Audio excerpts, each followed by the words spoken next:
Okay, so this is in response to an article which has not actually that long come out, being published. It's by the Huffington Post. The link to it will be below in the video description.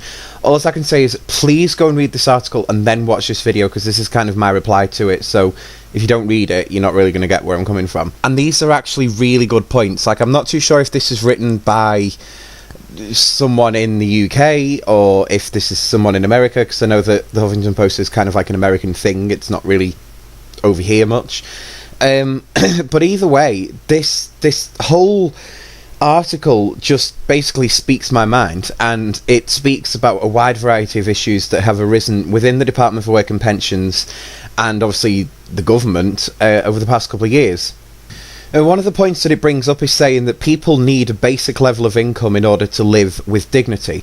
And that I completely agree with. For those of you that don't know my circumstances, recently I got taken off job seekers allowance and I got put onto the financial hardship allowance, which is just basically kind of what they want you to go on to because it saves them money and it makes their figures look a little bit better.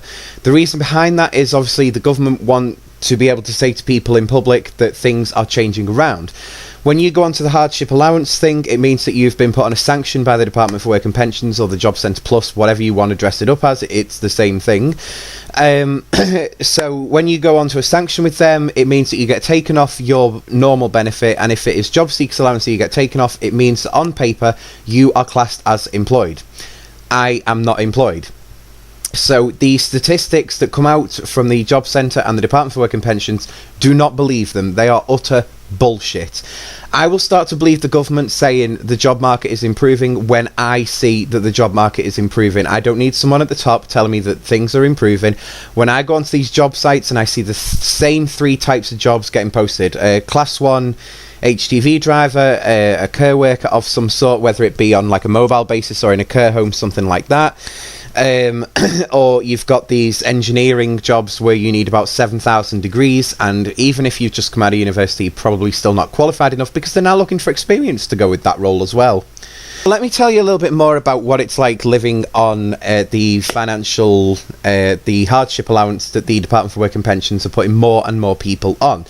As you guys may well have guessed, and from what I can gather it is actually true, but it's never been publicly confirmed, the Job Centre is now targeted on actually putting people onto sanctions. I have spoken to people who work in the Job Centre and they have confirmed that this is true. Each Job Centre is different in how they do it and obviously how many people they get onto sanctions. There was a picture that came out a couple of months ago that had a board in one of the staff rooms at one of the Job Centres, and for a member of staff, if they managed to get you onto a sanction, they got a gold star next to their name. The person who got the most, I don't know, was the head of something. So what is the hardship allowance? Well, hardship allowance, for those of you who are on job seekers allowance, is your normal job seekers allowance amount minus 40%. Why it's minus that 40%, I'm not really too sure. No one seems to have the answer for that at the Job Centre, or even if you manage to get in touch with someone at the Department for Work and Pensions. Basically, the only reasoning that I can put to it is that they want to save money, and this is how they're going to do it.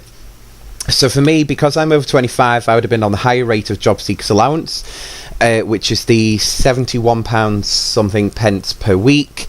That means that now I'm on £43 a week, and they even begrudge me that because, as I've spoken about in previous videos, I had a social loan fund thing, which has to be repaid. That's all done through the Job Centre. It's basically like a loan, but it's interest free. They now still want the repayments of that, so that's an extra £6 a week that they're taking off me. So it basically leaves me with about £37 a week to play with. Living on £37 a week at the moment is a complete and utter joke. I mean, how I've still got electric on is completely past me. If I was on the prepayment meter for the electric, like I was a couple of months ago, I would be completely screwed. I would probably be here by candlelight and not making this video right now. Even when you do get the full amount of job seekers allowance, which hopefully I should be doing within the next couple of months, but I've noticed they have started setting me up for the next lot of sanctions they're going to try and put on me, which is completely fine. I'm used to how the Job Centre operates at the moment. See you in court. Yeah, so when you do get the full amount, if you are over 25, it's £71 a week. If you're under 25 for some reason, even though you could be like living by yourself, whatever, it's £53 a week. Now, when you do get that full amount, okay, it makes things a little bit easier to live with, but it's still, by any means of, or any stretch of the imagination, does not mean it makes it easier for you to go out and find work. For you to be able to do that, you need to be well presented. Well, how can I be well presented when I've got clothes that are older than me and I have to wear them on a daily basis? I can't go out and buy new clothes because I simply don't have the money to do that. You know, I've still got things that need to be bought around the house or the flat where I live. These things can't be bought while I have next to no money. It's just simply not possible. You know, there's things that I would like to be able to do. I would like to be able to have a social time that I am able to pay for. Obviously, you know, the government don't want people to have a social life. When you are on a lower amount of income, it does sort of make you a little bit of a recluse because you don't have the money to be going out there and doing the things that your friends are doing because you just can't afford to do it. Even if it just means that you've got to travel somewhere by train, you don't have the money to go and do it, you miss out on those activities. Obviously, one of the other things that it mentions about is this whole thing to do with Atos and the way that they are treating the disabled people in the UK. It does mention in the article Atos is a French company. It's something that I've known for quite a while. I don't know why they couldn't have an English company do that and, you know, keep the money in the country. But whatever, they went ahead and did that. And I do know that the Atos company and the things that they do, the way that they categorize the disabled people, has actually led to people basically dying, whether it be through suicide or having their benefits stopped completely, having to look for work even though they're not capable of work, or, you know, there's a whole variety of reasons, and it is a massive black stain on the Department for Work and Pensions that I actually don't think they will ever be able to clear. The next thing that it mentions is also about the benefits.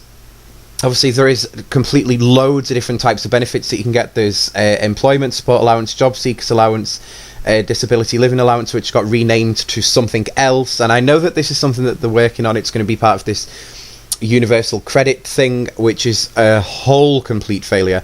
And that will be coming up in a different video. I swear to God, I need to just rant about that again because they're seriously still thinking about doing it, even though it's just been a complete fuck up after another, and it's just crazy.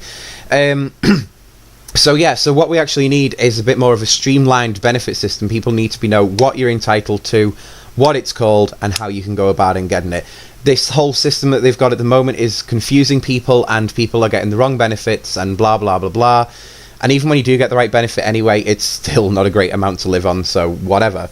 The next thing, of course, is to do with assistance. And it does raise a really good point when it says about assistance, in that Whitehall and the Department for Work and Pensions, the Job Centre Plus, have literally no idea what it is like trying to find work at the current time. Now, this is where I do need to be really kind of strict on something. The staff in the Job Centre have a job to do, and that is it. There is no reason to take your hatred or anger out on them, apart from the odd few that you can just tell you're a cunt.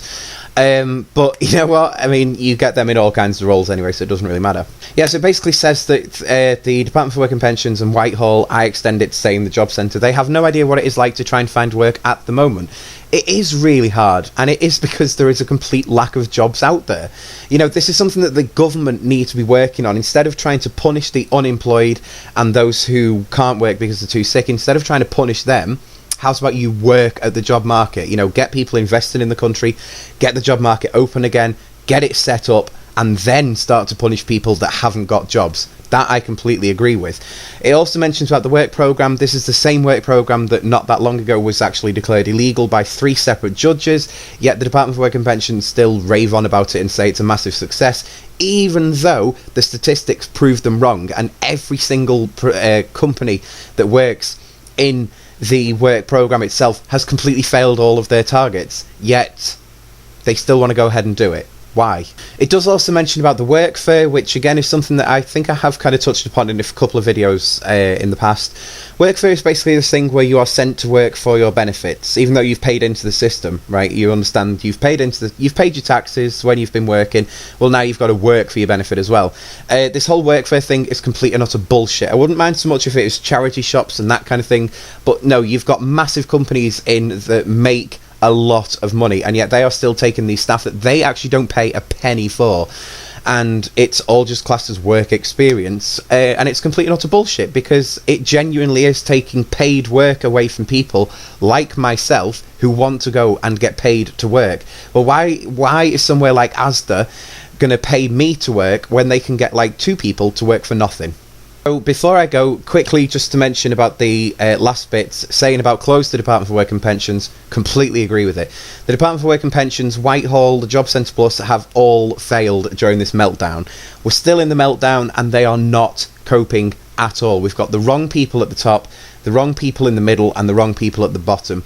The whole system needs gutting out and starting over again. I'm not too sure with the idea about it going all over to HMRC. I can kind of see the theory on that, but for me, I would completely redo the whole system, even on the pension side. The Department for Work and Pensions is an absolute disgrace. It's fallen apart, it's fallen flat on its face, yet Ian Duncan Smith does, well, that really, nothing. The focus on the basic income, yeah, that completely needs to be looked at. If you actually have a little comparison about how much you get on benefits in the United Kingdom compared to others, some other countries around the world, you will see that we have some of the most poorly paid people on benefits in the world living in this country, and yet things are still, you know, the government and the Department for Work and Pensions is still working against them. You know, they want them living on, well, nothing. Welcome innovation. Yeah, I've never been asked anything at the job centre to do with either improving the job centre, the Department for Work and Pensions, nothing like that. There is never any surveys. They don't listen to what the people are trying to say to them. If you try and place a complaint against them, you'll get some kind of usual automated spiel. Nothing actually happens on that. And then, of course, the final bit that it says is support the local. And you can't say better than that. You know, the local council for where I live, which is West Lancashire Council, they have a better idea of what the local economy is like, what the local people are like, you know, the local industry. They have a really good idea of what that is actually like, much better than some toff who's sat in Downing Street in London. So why don't we go back to local? You know, let the council deal with these problems. They know the problems and they are more than capable of dealing with them. So why not go local? Finish off with this video. It is a completely brilliant article. Please get it out there, get it shared, because this is genuinely speaking for those people who are disabled and don't really seem to have much of a voice, and for those of us who are unemployed and again don't seem to have much of a voice. The system has fallen completely on its arse, and it needs like kind of the power of the people to turn it over and maybe start it again. I don't know what exactly the thing could be. Maybe that for a different video. But you know what? Let's just get the message out there and let's just get it sorted.